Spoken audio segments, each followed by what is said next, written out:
We're back to the Total Celebrity Show segment on the Neil Haley Show, and I'm excited to welcome the program actress Kate Flannery. We all remember her from NBC's The Office. Kate, thanks for calling. How are you? Hey, I'm great, thanks. How are you? I am doing fantastic, and you have a huge event that we're going to talk about during the interview about IES abroad, but I wanted to first talk to you about your experience on The Office. One of my it's not easy playing the drunk. Yeah, definitely. So how did you get that part? Tell us like your background before The Office and how they found you. Well, I actually, I actually was at Second City. I actually knew Steve Carell when I was at Second City. I had moved to Chicago after college, and I studied at Second City, and then got hired in the touring company. And it was kind of a long road. I was actually still waiting tables. I was doing my comedy act, and I just auditioned. And initially, I'd auditioned for the part of Jan, when obviously they went a different way, but obviously. And then I don't know. A few months later, I got a call to read for Meredith, and I'm not sure exactly what did the trick, but it was the best 9 years of my life. Most definitely, and it's a show that's going to live on. It was funny. I also own a tutoring and consulting company, Kate, and I was tutoring one of my students. I told him I was going to interview you today, and then he said, my brother's watching The Office right now on Netflix. So just this will live on forever. And that's when you get a show like that. That's what an actor wants more than anything in the world, right, Kate? To live in infamy forever as that character. You know. Yeah. Absolutely. Yes. A good job and cash and prizes too. I'm just kidding. But yeah. So you had a relationship with Steve before the show, then? That's what you're saying. So you and Steve worked together. Steve, yeah. We were not in a relationship. Let's get this very clear. We were just friends. I'm sure he wanted it to be more, but he never expressed it verbally. I'm just kidding. Yeah, I mean, Steve was such a hardworking guy. I mean, I'm the only thing that surprised me about Steve's success is that he was a little older, because he was such a rock star at Stephen Colbert. Used to do the funniest sketches together, and so it's just kind of awesome to kind of see everybody fly now. Exactly. So when you read for the part and understood the storyline, I don't know if everyone thought that show would be so successful, because think about The Office. We all had those jobs at one point in time, Kate, where we're looking at the clock saying, when is it going to be 5 o'clock? I know this is now I'm an entrepreneur. I remember the days working at the credit bureau in a cubicle and praying, I want to get the heck out of there at 5 o'clock. This really spoke to so many people because that worked in offices at one point.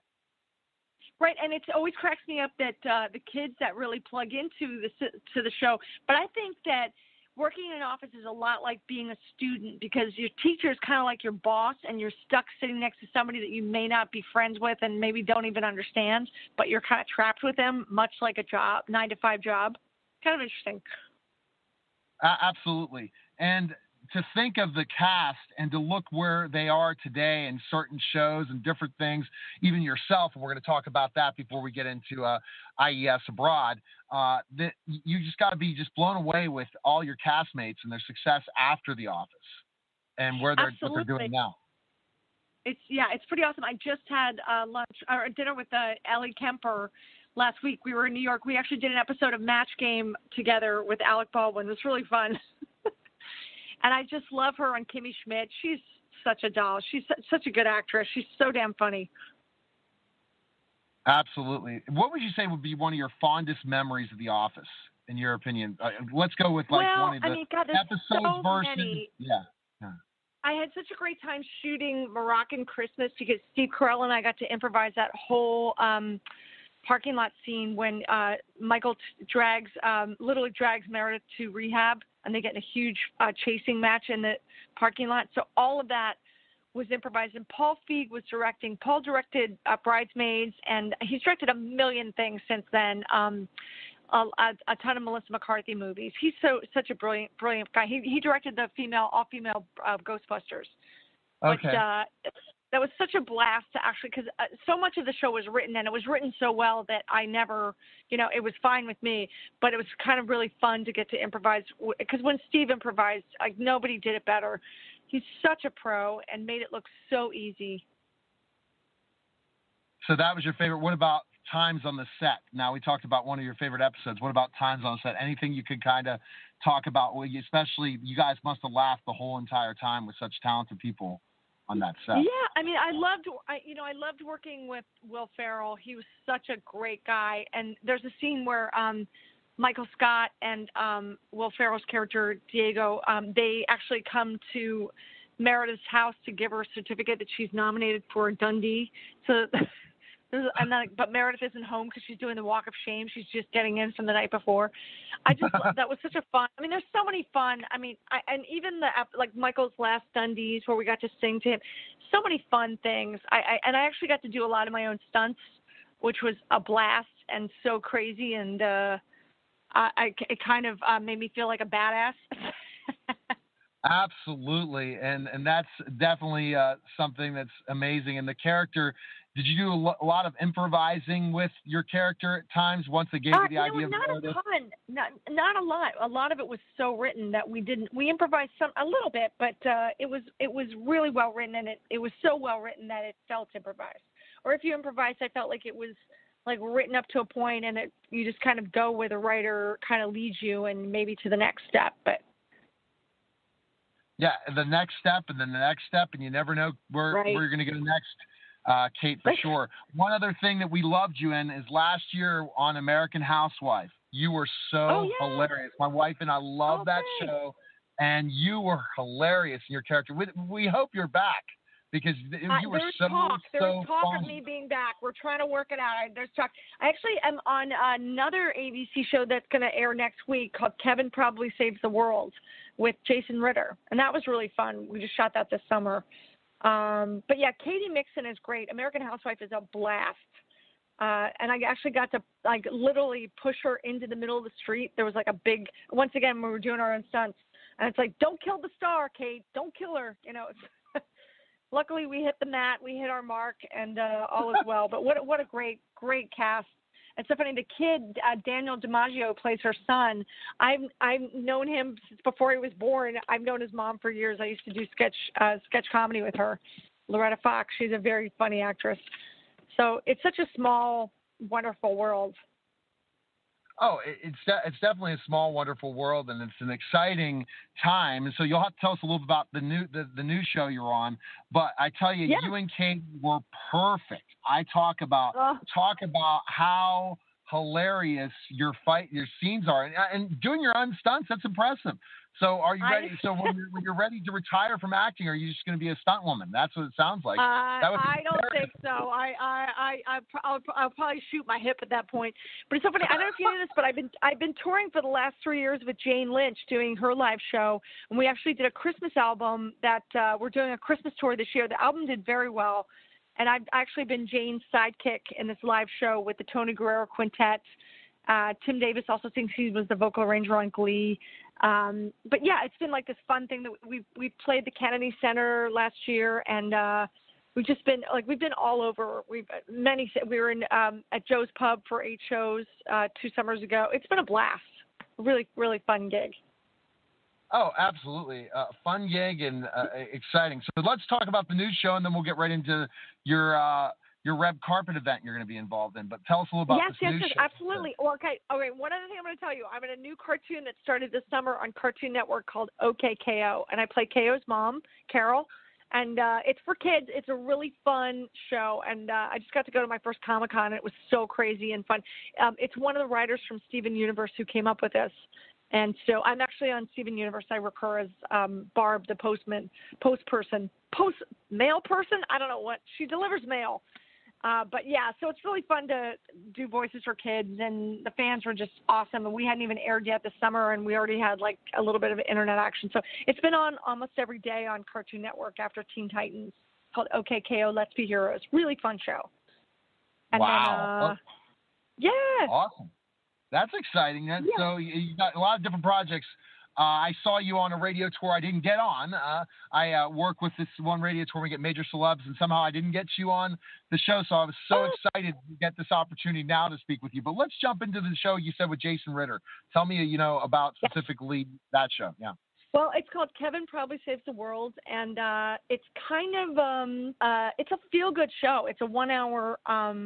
It's on Tuesday nights on ABC at 10 o'clock, 9 o'clock Central. And it's basically a guy who has like a second chance to sort of do good for other people.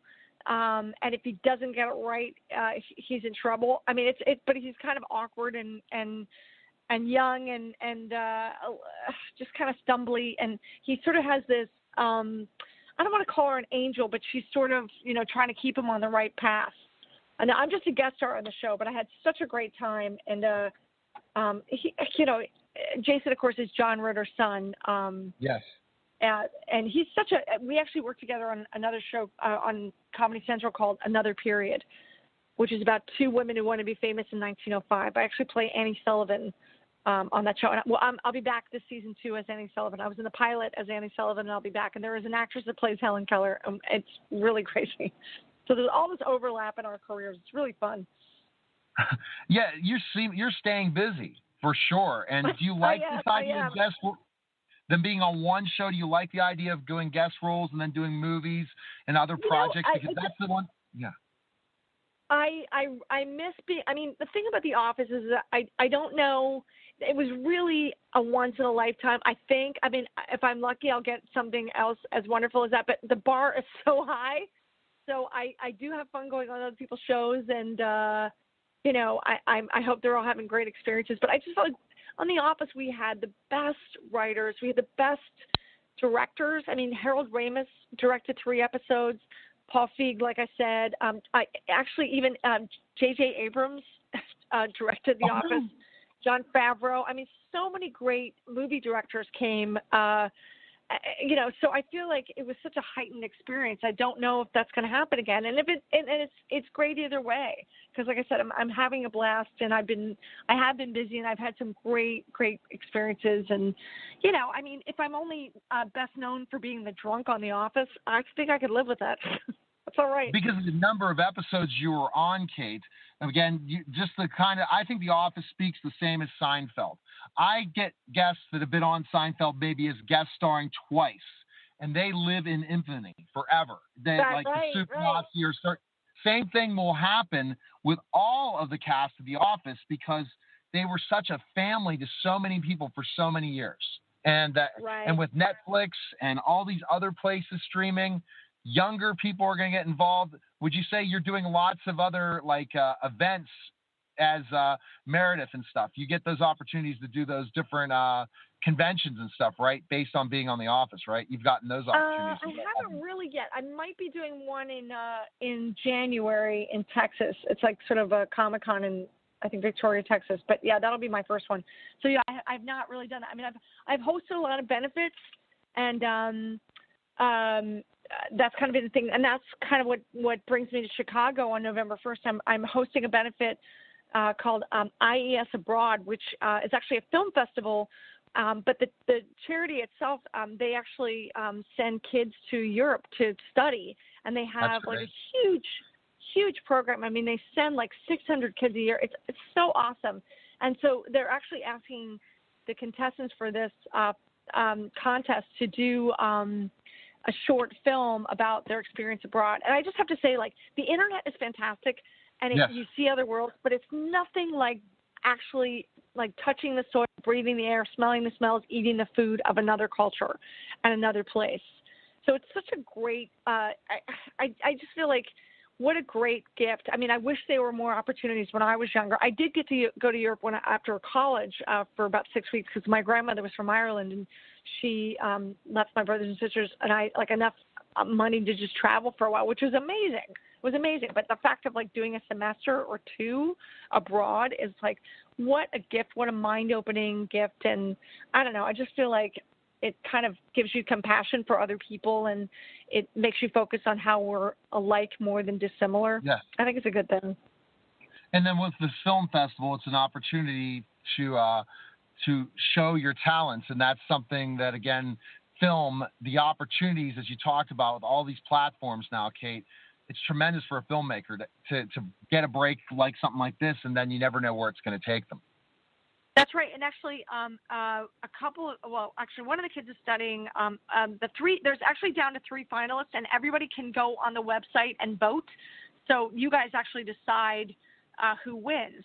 So if you go to, I'm trying to think, it's the iesabroad.org, and you can vote for, there's a guy from University of Minnesota who studied abroad in Tokyo, and Jake Hatfield, who's from Penn State. He actually studying film. And then 2 people submitted a film, Kyle Arnold from Ithaca College and Ismail Byers from Hope College in Minnesota. Sorry. So, but it's like a great opportunity for these kids to really step up their game and their creativity and kind of give back to, the people that gave them an experience that they'll never forget and they'll use in their life forever. That's a great point. I was talking to an author this week, and we talked about how experiences lead to really opening your mind and giving the opportunities. The more experiences we have, the more opportunities for success and more experiences. So it's like if we don't open our eyes to the whole world, they take this with them in whatever career they're going to do in the rest of their lives. Absolutely. Absolutely. That's the fantastic part. IES Abroad does that. Yeah. They do. And I was thinking it's so weird, but things in other countries they can be similar to here, but they're different. I mean, like the knob on the door might go a different way. The knob, you know what I mean? Like it's just the bathrooms are different. Like it's so close and yet so far. I mean, it's bizarre. Absolutely, but I think that, and that's the thing that we have to all as parents need to do is give our kids these experiences. Don't pigeonhole them into like one career or one thing. Have them focus on become successful in school, but you never know where your success is going to come from, Kate. You never know where those opportunities are going to knock and the door will open for her. The more we're happy about what we do in life, the more we'll be able to want to reach the highest level. If we're bored, like in the office, like a cubicle where we feel like we're being stunted, a great segue, then you know what? Then we're missing out in life. And life is short, and go for what truly makes you passionate, but also your talents. So those are 2 things, talent and all that. And I think that's great, again, that you're going to be doing this red carpet event and to really look at IES Abroad. And I'm glad you were able to educate me on that as well, because I see it as something that I'd want to see my kids study abroad for sure. And I think it's something that everyone needs to consider, because opening your eyes to life and to the whole world, as we're such a global world, it's a tremendous experience for sure. And I think that's probably one reason why you're going to this red carpet event, is you see that importance of that for sure. Yeah, well, it's because it's not for profit. It's like it's really just, and it's based in Chicago. It's just sort of like here to open. It's amazing. Like they actually go to 30 global locations and 125 study programs, and 6,000 students get to go every year, which is insane. 6,000. That's a lot of kids. Exactly, and that's a great thing, and it's a nonprofit, so opportunities for kids that might never have that opportunity. And I think that's the great thing. So, Kate, you've gave us all these projects you're doing. Yes. Anything else you want to tell people? Because you have a couple more minutes to tell us any more things going on with you. Because, I remember. Definitely. Yeah. No, go ahead. You go. Sorry. No, any more projects to promote that you have going right now, Kate? Well, I'm like I said, I'm touring. I'm doing a Christmas tour with Jane Lynch in late November, early December. We'll be in like Portland, Seattle, in Indiana, New York, Connecticut. We got a bunch of. But if you go to janelynchofficial.com, you can get the dates, which will be really fun. And I'm trying to think of what else. I don't know. I mean, I feel like. I'm trying to hit all the different demographics. Yeah. Have a drink and you'll be fine. Especially it's 5 o'clock somewhere and it's 5 o'clock in Pittsburgh right now. So, okay, Kate. So the best place we can find information on you, Kate, and learn more about you. Where can we go? Well, I have a comedy act called The Lampshades. You can always go to thelampshades.com, or you can actually, it's just best to follow me on Twitter and Instagram. On Twitter, I'm at Kate Flannery. On Instagram, I'm at The Real Kate Flannery, because there's a fake Kate Flannery out there trying to be me. And I'm also on Facebook. And and maybe it's your corner bar. I don't know. I like to do research for past parts. Well, you were a pleasure. Thanks for taking so much time to be on the show. And everyone needs to remember, November 1st, Chicago, you'll be at IES Abroad's Film Festival, and people need to check it out and they can vote until October 30th online. You can vote until October 30th online at iesabroad.org. So I don't know. I might give you some ideas to come up with your own movie. So consider it a selfish act to check it out. You're fabulous, Kate. Best of luck with all your ventures. We'll stay in touch, and anytime you have new projects, please reach out to me. I'd love to have you on the show again, okay? I sure will. Thank you so much, Neil. Have a great day. Take care. You too, Kate. Thanks. Okay. Bye-bye. Bye. You're listening to Neil Haley Show, and we'll be back in just a moment. We're back to the Neil Haley Show on the Total Celebrity segment. I'm excited to welcome the program from the WWE, Naomi, Total Divas as well. Naomi, thanks for calling. How are you? Thanks for having me. I am great. Still in the glow today as usual. Now, let's talk a little bit about how you became a professional wrestler and the story. It's kind of funny. I was watching this weekend the history of the Gorgeous Ladies Wrestling, which was, I guess, when women's wrestling started to build a big comeback after years and different things.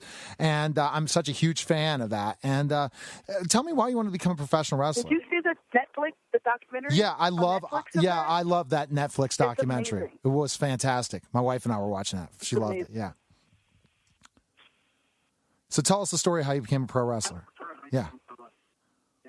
I actually saw my first wrestling show live in Orlando, and during the time I was still an Orlando Magic dancer, and WWE came and had Raw at the arena, and I stayed and watched the show, and that was my first time ever really seeing wrestling, and I never watched it growing up, didn't know much about it, and I thought it was the most amazing thing that I saw, and from there I just started asking questions, got myself a tryout in Tampa, and I've been here ever since. Wow. And once you got in the ring, explain that to people that ring is something that is not like a trampoline. It hurts when you fall, when you learn to fall and all these different things. It's very painful. Especially when you're first learning, when you're first starting. They say each bump we take is like being in a mini car accident. And I remember my first week, like calling my mom, like being very unsure if I had made the right decision by leaving my jobs and everything that I had going on and starting a wrestling career. I had been a dancer from the age of 8 and always thought I was going to be in the dance field or dance world somehow, and completely made it 360. And one day I literally told my mom, I'm moving and I'm going to go be a wrestler. And my mom was like, wait, what? What are you talking about? Wrestle? Where? How? Why? What do you mean? I just spent all this money on the last decade of you taking every dance class and lesson that there is in the state of Florida, and you're going to go and be a wrestler? But she definitely supported me and came to all of the upcoming shows and the developmental shows, and she loves it. She watches me faithfully, everything I do, and she's probably one of the biggest wrestling fans now. So funny. And what do you think with Total Divas and Divas in general, how this has grown and it's changed? And more, I think we're going back to wrestling compared to when the Divas came out, or even when ladies wrestling 12 years ago, when it just kind of got really back popular again, the girls and all that, to now really, you guys are unbelievable athletes. And it's really evolved in the last 10 years. Wouldn't you agree? Yeah. Oh, absolutely. I've seen it just from the time period I came in. I've seen how much it's evolved and changed and how much better it's gotten. And I think the women were always capable of this. I think the difference is the opportunity. The women back then were fighting for the same things, but they just wasn't, the world wasn't ready for it, I guess, at the time. And that's what worked at that time. And now that we have the opportunity and the back end and the support from the company, and they're giving us all the tools on top of our talent to be successful, to be at the forefront, to break barriers, and to showcase what we got, and add all of that in with an amazing roster and an extremely talented group of hardworking women. I feel like the result is just, it's always going to be good. No, absolutely. It's a win-win situation. Yeah. Right. And as you talked about, women are always capable of doing it. We look at the craziness of the days of Glow to older, going back to the 60s and 70s with women wrestling. And I'm just glad it's kind of going into this thing that, you guys are really talented. I think the training center has a lot to do with it as well. I think that how developmental, where now you guys are learning in the territories more, working more, and they're really looking at you guys as a brand, not just a sideshow in a way, like the midgets were before. And you guys, it's really, hey, this is wrestling. You're going to do exactly what the guys are doing, and you're going to show that you're talented so you can entertain the crowd in a match with a great storyline, but also just unbelievable moves and athleticism, for sure. Absolutely. I mean, the facility, the training facility now is just, it's incredible. Like, we always tease the newbies now. We're like, you guys have no idea, like, how good you have it. Like, but I appreciated the way I came in and the time I came in. I think we definitely worked just as hard and got the same lessons. It was just a little more rougher. And I think it was a little more, it wasn't as structured. I think now there's so much structure in the guidance that by the time you do make it on the main roster, you're already there. Now, when we talk about you're prepared in every way, for sure. And now, how about how we got to learn more about you at Total Divas on E? Is that a hard thing? I mean, when you're wrestling, you know exactly, kind of when they're going to film you and when they're not. But having to get back into your background, what happens on a day-to-day basis when you're not at the arena or the behind the scenes? Is that hard being on a reality show, in your opinion?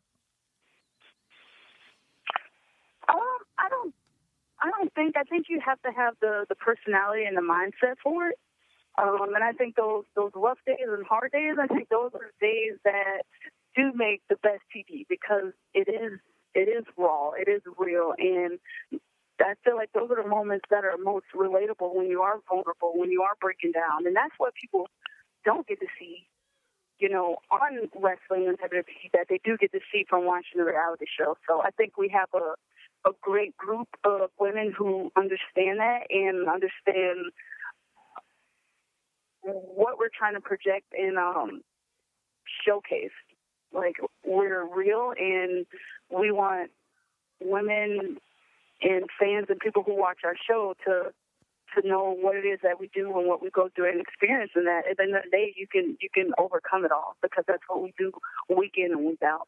Well, I remember on the road in the days. Divas has given us an amazing platform for to sure. showcase that. And they could see how tough it is. You guys are the most traveled group of people. You never really take a day off. You're always on the road, or a different event, different things. And it shows how the wrestling business is, and that you're going in the sports entertainment business, and you're going from town to town, place to place, personal appearance to personal appearance. And when is there a time for really your downtime compared to other professions where there's a season? Pro wrestling is 12 months a year. There's off time, but not much. And that's what really, So, yeah. Yeah, you're 100% right. You hit the nail on the head, and I'm sure you understand that more, having been in wrestling and in the business. There are no days off. And I think the ones that stick around and really last through years and decades or become a household name, I mean, it's passion. At the end of the day, we do what we do because we enjoy it and love it that much. Because it is very hard and it's very intense, and you never really truly have a break. Exactly. And as we know in this professional field, it's your image, and your image is everything, and it's constant. From working out, you have to get to the gym every day, you have to get to the arena every day, you have to do the personal appearances, and people just don't understand that. They just think, hey, I could just jump in the ring. And this is what's so great about the show and why it's so successful. So everyone needs to tune in. The season premiere Wednesday, November 1st at 9 p.m. Eastern. Check out Naomi and on Total Divas. Where's the best place we can connect with you social media wise and stuff? Where can we go? My Instagram is Trinity_Fatu, and my Twitter is @Naomi WWE. All right, well, fantastic. You're the best. I love always talking to people who were in the business I was in, and I'm glad to hear the success of the women's brand. And I recommend everyone also to check out the documentary of Glow. It's a phenomenal documentary, and they really paved the way for you guys. And I honestly believe that's where it's taking it. And you guys are tremendous athletes, and best of luck in your career and all your ventures. So thanks for calling. Thank you so much. I really enjoyed the interview. Oh, thanks. I appreciate it. Take care. I enjoyed talking to you as well. Take care. Thanks. All right. Okay. Bye-bye. You too. See ya. Bye-bye. Bye-bye. You're listening to the Neil Haley Show, and we'll be back in just a moment. To the Neil Haley Show on the Total Celebrity segment, and I'm excited to welcome to the program from Fox TV's Empire, Terrell Carter. Terrell, thanks for calling. How are you? Oh, man, thank you for having me. I'm good, man. It's early. It's early. It's early, yes. But you have those early shoots, so you're used to that, right? At times where you have to shoot really early in the morning? Yeah, sometimes we're there at 5:30 in the morning, man. But, it's on a set like Empire, you're just excited. You don't mind getting up at 4 o'clock and running down there and doing what you need to do because it's such a great situation to be in. Absolutely. So tell us the experience of how you got this opportunity to be on Empire. Must have been a dream come true for sure. Yeah. Man, it's an actor, singer's dream come true to be on a show like this. This is exactly what I do. I actually auditioned for the other television show that Lee Daniels has called Star. And I auditioned for a role that he said you just did so well in the audition, but you just don't look old enough for this character. It was a character that was one of the girls, I think, stepfather or rapist. He was a rapist character. And he said you just don't fit that character. So I'll remember you. But when people say that, you never know if it's going to come true. Well, he remembered, and I was on a show, a theater show called Married but Single 2, and I did an audition and I sent it off of my phone, and I got the call from the network. It wasn't even a casting thing. After a while, I got the call from the network. They called my agent and told me that they made the offer for the role, and I was on a flight that night. Wow. Yeah, for sure. And then getting this role and the opportunity, and what a great cast to work with, isn't it, in Empire? Oh, my goodness, it's such an amazing cast. I play Warren Hall, he's actually a Dubois, which is Felicia Rashad and Tate Diggs' character. I play her nephew, which I'm just a pawn for her scheme to take down the main family. So it's such an amazing cast of Taraji and Terrence Howard, and Felicia Rashad, Tate Diggs, Jesse Smollett. I mean, Gabourey Sidibe. It's just so good. Exactly, and you're probably shocked by the popularity on social media with it, right? And the conversations every week after the show's over. Absolutely, because Empire is a force. I knew the show was big, but I had never did a lot of the research online to see how many people. There are so many fan pages, and these people take it serious. I mean, my character is like a character that he's kind of a villain a little bit, and they rip him to shreds. So I'm doing a good job. So you can see that when you're a villain, it's okay to be the bad guy, but some people really are rooting for those characters, aren't they? Oh, they're rooting for those characters like they have those characters going home with them. So it's great that they love it like that, but they, people take it serious. So they rip you to shreds, but I don't mind. I'm happy to be ripped to shreds on a #1 television show on Fox. So yes, absolutely, for sure. And so tell us more a little bit about your character. You said you're kind of a villain, but basically, what the expectations this season for this character, especially? Well, he's like I said, a pawn for Felicia Rashad, and for Diana Dubois, and he's sent in to be the love interest for Jamal Lyon, which is the son of Cookie Lyon, and he's sent in to just woo him and knock him off of his feet, but yet at the same time to get to his father. But my character has been like, he's been excommunicated out of the family because of my father's character. So because of that situation, he's just trying to get back into the Dubois family. So he's doing this basically just to get him back into the graces. It's not even, he doesn't really have a stake in taking his family down. So therefore, he has a little bit of, resentment against the plan, so to say, because he's looking at it like, wait a minute, I'm doing this, to someone for no reason, really. I mean, just because my aunt has a grievance with, the mother, and so he's kind of torn a little bit, but you're still watching him go in with a knife, and he's cutting, and he's cutting, and he's cutting, but yet at the same time, he starts cutting slower and slower and less and less. So you see what happens. And your relationship with Jamal, you're really just playing him, and that's what probably makes people upset, right? In ways. Oh yeah, absolutely. Because he's playing him, and then he's really playing him. I mean, Jamal's a singer. He's singing along with him on his albums, and he's doing things to make him really open up and give him all of the information he needs to be, taken back to Diana Dubois, to just be torn apart, to be hurt, to be, shredded. And when it all boils down, it's like, why are you doing this? So yeah, he's bad. All right, so basically we have to be ready for Wednesday night when it comes back after the World Series.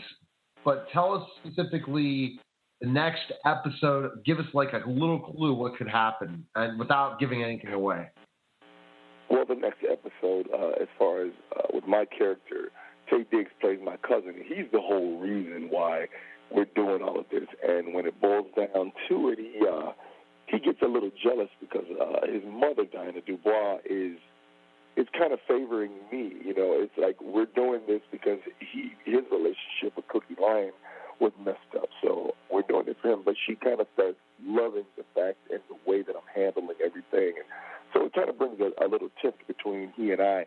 And after that, he gets so jealous that he ends up almost blowing my cover, so to speak. So he does some things blatantly that doesn't, and we get into some heated situations in this next episode. So I can't wait to see this myself. I enjoy filming it.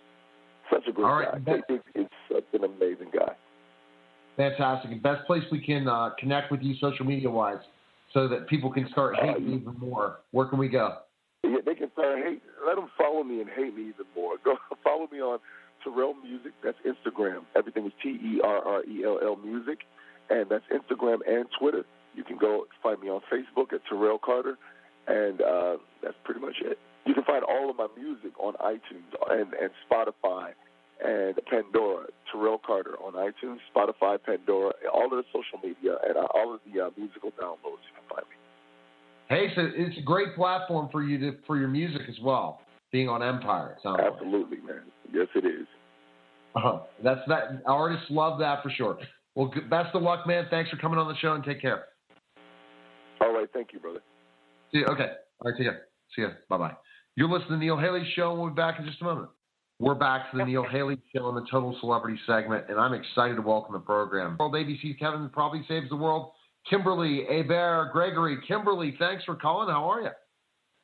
I'm well, Neil. Thanks for having me. Absolutely. Congratulations on all the success on Vice Principals. I just wanted to tell you that. I appreciate that. Really love that piece. Love the guys, Danny, Jody, David, Walton. just a great experience. And I love Belinda, so I'm really happy that people are really still digging what we did. Oh, absolutely fantastic, and that's what's so great about platforms is you could be on 2 shows at once. The days it used to not be like that, so it's a nice opportunity as an actor to kind of be able to work many different projects, not just one, and connect with lots of different audiences. Absolutely. The interesting thing is that we shot Vice Principals all 18 episodes 2 years ago.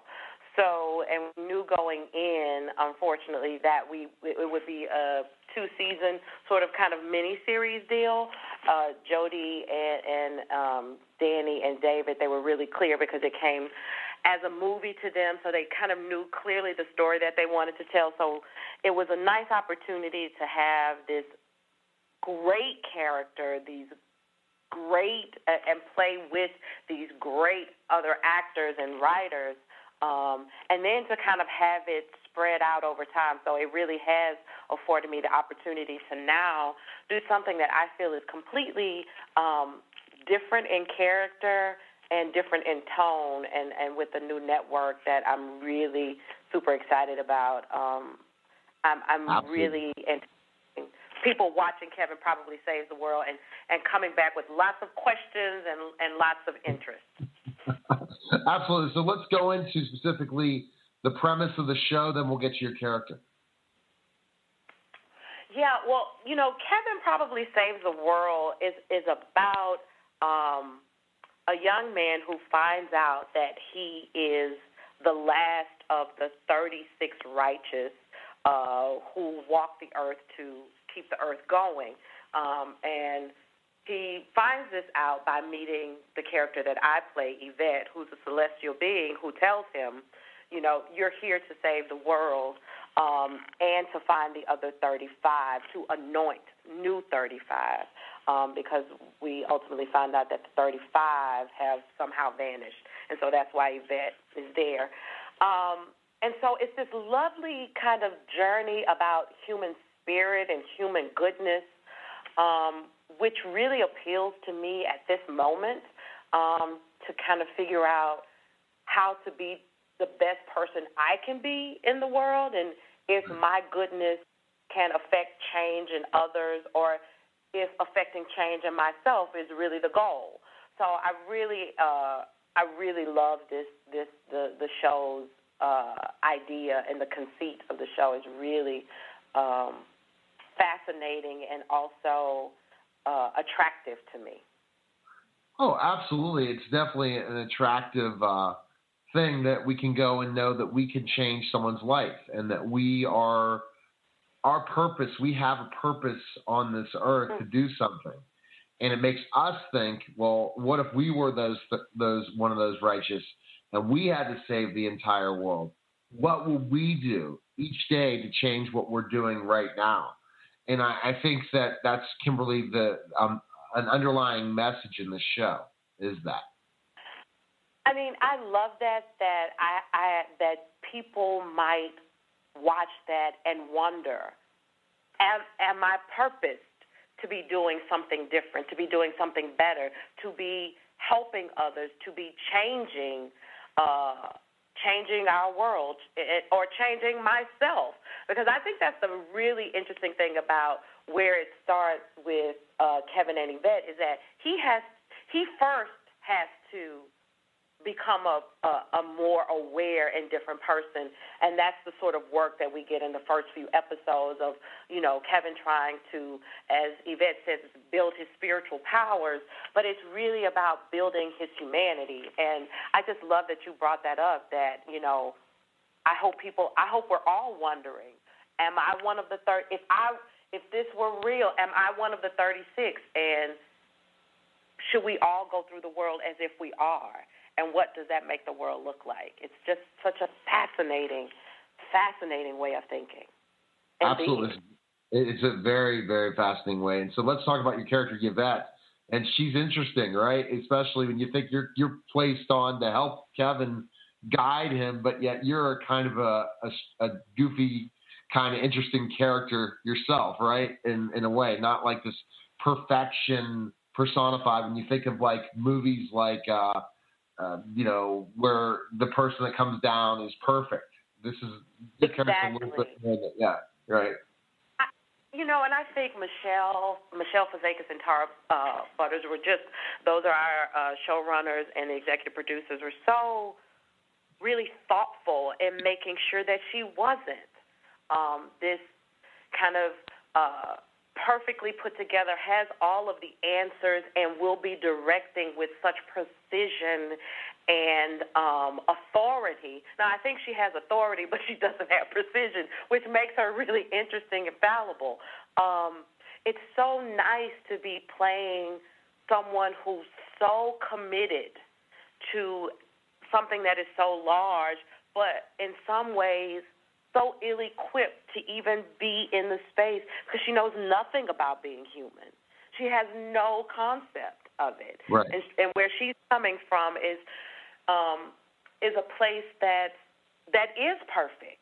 So all of the things that Kevin and everybody around him that they have to deal with, she has to kind of take it in and kind of process it and figure out what are those things. Why don't you just do the right thing? Because that seems like the only thing to do, without understanding all of those emotional and psychological obstacles, which makes it a nice relationship with Kevin because Kevin has to teach her as much as she has to teach him. And people are seeing a different character in you, Kimberly, playing Yvette, right? Than in Vice Principals or other things you've done. So that's going to be interesting as well for them to see this kind of role, right? Well, I totally hope so. I think there are things, about Yvette and Belinda Brown that you could possibly say that they're both leaders, like they're both strong, and so you have that aspect of it. But their positions are very different, and their whys are very different, and so I'm really hopeful that my interpretations of these two, one woman and one celestial being, are unique enough and universal enough that people will kind of embrace her and almost see themselves, because I do think Yvette also represents kind of like a human struggle of being understanding of things that we don't understand, like trying to figure out and being open to it. And she's just completely honest, but also completely in training herself. She's in training. She doesn't have all the answers, and I think that's so. I think that's so real. It's just a real way of approaching that. Whereas I feel like Belinda thought Belinda pretended more to have all of the answers all of the time, to her detriment. All right, well, perfect. Everyone needs to tune in on Tuesdays, 10 p.m. Eastern, 9 Central, to Kevin Probably Saves the World. And where's the best place we can connect with you as well? Where can we go? You can find me on Instagram at YouFoundKimberly and on Twitter at Kim Acton, ACTIN up. Kim Acton up on Twitter. Well, thanks again for calling. Best of luck with the show. Seems very, very interesting, and it gives us a good perspective on life and especially how we could save the world. So take care, and thanks for calling. Thank you for having me, Neil. Take care. Thanks. Okay. See you later. Okay. Bye-bye. You're listening to the Neil Haley Show. We'll be back in just a moment. The Neil Haley Show on the Total Celebrity segment. I'm excited to welcome to the program comedian Gary Owen. Gary, thanks for calling. How are you? Hey, good morning. How are you? Fantastic, Gary. Now tell me, did you always want to be a comedian when you grew up? Was that something that you said to yourself, this is something I want to do? That's all I wanted to do. And I know this sounds like I'm lying, but I remember sitting in class in high school, and they was talking about taking the ACT and the SAT. Okay. And I remember in the back of my mind going, I don't need this. I'm going to be a comedian. Did you end up going to college, Gary? And you were thinking about taking the ACT or SAT? I never took it. Never took it. Did you? So you made the right choice. I'm sure that your teachers are so proud of you now, right, Gary? Yeah. Well, they don't want me coming to speak to the kids. You don't need this. So You're fine, guys. High school diplomas. You don't even need that to be a comedian. And so, in ways, did you say to yourself, it's just something, I know I have this talent in me. I know I can make people laugh, and that this is what I want to do, and this is my passion. So this is what I'm going to focus on. That it sounds like when you were in high school, that's what you thought. Yeah, I mean, it really is. It's crazy. Like, I just knew it. I knew it. I visualized it as a kid. I visualized it in high school, and I was like, I'm going to be a stand-up. That's all I want to be. And I joined the military after high school, but the reason I joined the military was I grew up in a small town in Ohio, and I was like, this can get me out of small town Ohio, and the first chance I get a chance to get stationed in California, I'm going to take it, and then I can start going to L.A. And that's what I was doing. Yeah. Like, I got to San Diego. This is a true story. I got to San Diego, got stationed out there, and my first day in San Diego, and I'm showing my age, I got in the phone book, and I was looking up comedy clubs, and I called this place called the Comic Castle, and I said, hey, man, what's up? You got open mic? And the guy was like, let me check. And he got back on the phone. He goes, I can't find it. What would it be under? I was like, open mic. It was a comic book store. I thought I was calling a comedy club. And the guy was looking for a comic book called Open Mic. Oh, my gosh. So you didn't make the right call at first, but yeah. Go ahead. But what he did, he got me the phone number to a comedy club in San Diego, and I called it, and that's when I started going on stage. Wow. And what would you say? It's your stage presence. You said to yourself, you know what? This is what I want to do. So when you get out there and you first do stand-up, what advice would you offer other stand-ups so that you can stay the test of time like you have so far, Gary? You continue to be a comedian. You continue to be a stand-up. You do other things as well. What recommendations would you give these comedians to say, hey, I'm going to try this? Just know your first time on stage is probably not going to go how you think. And especially your first couple times on stage, just know if you get big laughs, you're probably not as funny, and you're probably not as good as you think you are. And at the same token, if you don't do well, you're probably not as bad as you think you are if you don't get the laugh. So you got to temper it. And then eventually getting on stage, you find your voice. And I can't explain it. It just happens. You're on stage one day and you realize, oh, this is who I am. This is what I'm about on stage. Your mannerisms will start to come out in your movement, and then you'll find out what your voice is. Wow. Okay, and so once you figure out that voice, there we go. So what do you think your big break was, Gary? Like, what connection? You've been in a lot of movies. You continue to do stand-up. Now the Showtime thing's really big for you. But tell me specifically what kind of, that this changed you, that, you're just not an opener, but you're starting to headline, things like that. What big break happened that changed it all for you? I think two things happened with me. One was I got the hosting job on BET's Comic View, and that made me a headliner. I was able to go on the road, and it was my full-time job now as a stand-up. And then more recently, I would say 2012, when Think Like a Man came out, and the movie just was such a success, then it just opened so many other doors for me as far as more TV appearances, and I've had 3-hour specials come out since that movie came out. So I would say those two things. So 1998 and then 2012. That's a big window, but I think those are the two biggest.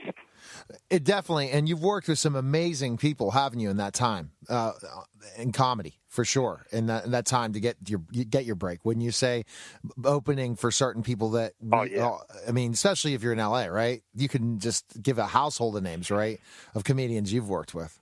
Yeah, well, it's funny, like, some of the movies I've been in, like, one that pops out, the first movie I ever did was called Held Up with Jamie Foxx. Uh-huh. And this was before Jamie had won an Oscar or done Any Given Sunday. And it was funny, that cast is so successful now, and we were all pretty much somewhat unknowns except for Jamie when we did the movie, because you had Sarah Paulson, who more recently did the OJ mini trial, and she's in every major movie now. And then Rosalind Sanchez, who a couple years after we did Head Up got Rush Hour 2 with Chris Tucker. and she's a huge Latino star. And then Nia Long's taken off, and Barry Corbin, and it's just, I guess I say myself, but there were so many like big actors in that movie, and we were all just young and didn't know what was going on back then. It's amazing how things change so much, and you see it being a headliner now and then seeing these other younger comedians come up and say, hey, man, I was in the same position. Do you like to mentor them in ways, and especially when you're the headline, and say, hey, I was in the same boat that you were 10, 20 years ago, and just keep working at it? It's funny because it's a very giving and generous community. Like at least I like to think we like seeing the young guys come up and seeing a fresh voice. And we're always here to help people out that are in it for the right reasons. If you see somebody up there just bearing their soul on stage, it might not be getting the laughs that you think, but you can tell they're trying to figure it out. You just pull for that guy or that girl. You pull for them and you try to help them. Interesting. All right, so Gary, two big things. You're going to be on tour right now. You can promote that, and also the Showtime special. Those are the two things that are going on right now. Let's talk really quickly about the Showtime special, and then you can tell us where you're going to be headlining it in the next month or two. Yeah, the Showtime special, it's called I Got My Associates. It came out a couple weeks ago, but right now it's on demand, so people can catch it whenever they want. You just got to go to Showtime on demand.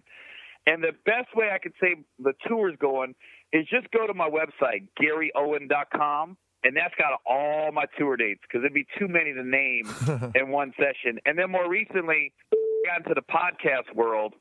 That's different for me because I'm so used to talking and getting a reaction. And with the podcast, I'm just talking and hoping like it. But people can go to iTunes and just search Gary Owen. And then, or they can, if they want to see it interactively, they can go to YouTube and just type in Gary Owen Podcast, and it comes up, all the episodes. That's awesome. So are you interviewing people, Gary, on these podcasts, or just you talking? No, it's just me talking. I'll get the interview eventually, but I just wanted to make sure I'm good at what I'm doing before I get into the interviewing part. But I enjoy just talking for 45 minutes to an hour. All right. Well, good talking to you, Gary. Best of luck in all your ventures, and thanks for coming on the show. I appreciate it. Thank you. Take care, man. Okay. Bye-bye. You're listening to Neil Haley's show, and we'll be back in just a moment.